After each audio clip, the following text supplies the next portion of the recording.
వద్దు ఆరోగ్యమే ముద్దు మన ప్రాణాలు డంపింగ్ యార్డ్ వద్దు ఆరోగ్యమే ముద్దు డంపింగ్ యార్డ్ వద్దు ఆరోగ్యమే ముద్దు డంపింగ్ యార్డ్ వద్దు ఆరోగ్యమే ముద్దు వద్దంటే వద్దు డంపింగ్ యార్డ్ వద్దు వద్దంటే వద్దు డంపింగ్ యార్డ్ వద్దు వద్దంటే వద్దు డంపింగ్ యార్డ్ వద్దు వద్దంటే వద్దు డంపింగ్ యార్డ్ వద్దు డంపింగ్ యార్డ్ వెంటనే అదియాలి డంపింగ్ యార్డ్ వెంటనే అదియాలి డంపింగ్ యార్డ్ వెంటనే అదియాలి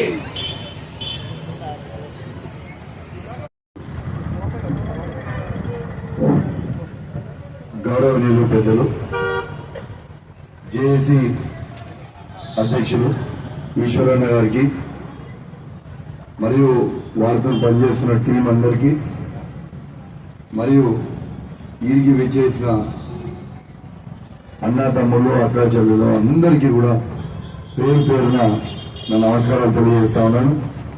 ఇలా ఆర్య వైశ్య సంఘం ఇలా మీరు దీనికి మద్దతు తెలిపినందుకు మీ అందరికీ కూడా ప్రత్యేకంగా ధన్యవాదాలు తెలియజేస్తా ఉన్నాను. మీ అందరూ కూడా మొన్న బంద్కి పెద్ద ఎత్తున సహకరించిన మీ అందరికీ కూడా మరొకసారి నేను పేరు పేరున నా ధన్యవాదాలు తెలియజేస్తా ఉన్నాను. ఒక్కటి నేను ఇంతకుముందు చెప్పినా ఇప్పుడు చెప్పినా రాజకీయాలు అవసరం లేదు. అందరం కూడా కలిసి ఆఖరికి బతికే పరిస్థితే లేకుండా ఇబ్బంది అయ్యే పరిస్థితికి వస్తుంది కాబట్టి నిన్న కూడా నేను సిఐడి ఎంక్వైరీ దగ్గరికి పోయిన దగ్గర కూడా డంపింగ్ యార్డ్ గురించే మేజర్గా ప్రస్తావన చేసిన.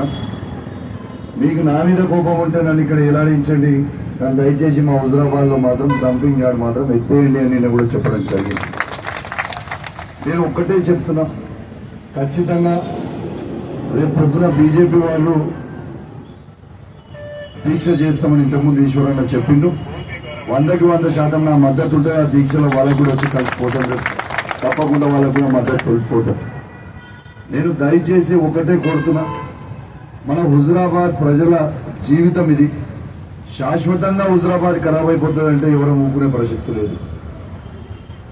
ఇది నేను యాక్చువల్లీ దీని మీద కొంచెం ఎక్సర్సైజ్ చేసిన, కొన్ని వీడియోస్ కూడా తయారు చేయించిన, దీనివల్ల ఎన్ని ప్రాబ్లమ్స్ అయితే అనేది కొన్ని వీడియోస్ కూడా తయారు చేయించిన. అవి ఐ థింక్ రేపు సాయంత్రం వరకన్నా రెడీ అవుతాయి అనుకుంటున్నా వీడియో. ఆ వీడియోని కూడా 7వ తారీఖు స్క్రీన్ పెట్టి కూడా చూపిస్తామని అనుకుంటున్నాను అందరికీ. 7వ తారీఖు నేను దయచేసి ఒక్కటే చెప్తున్నా, దీని మీద ఒత్తిడి రావాలంటే పార్టీలకి అతీతంగా అందరం వచ్చి ఒక వేదిక మీద కూర్చున్నాం.